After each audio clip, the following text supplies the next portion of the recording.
ఏ కన్ను చూడదనా నీ విచ్చల విడిమిడిసి పాటు, ఏ చెయ్యి ఆపదనా తప్పటడుగే నీ అలవాటు. అదృశ్య దృష్టిగా సకల సృష్టిని ను గమనిస్తున్నది లెక్కగట్టి,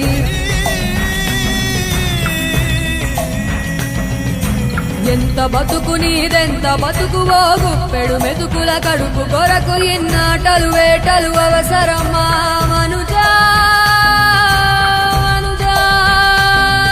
ఏ మారిక నిన్ను కబళిస్తుంది రమాయదారి పంజా.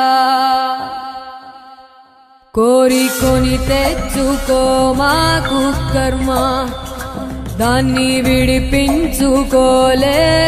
జన్మ. సత్కర్మభిశ్చ సత్ఫలితం దుష్కర్మ ఏవ దుష్ఫలం. అత్యుత్కట పుణ్య పాపానాం సత్యం ఫలానుభవమిహ.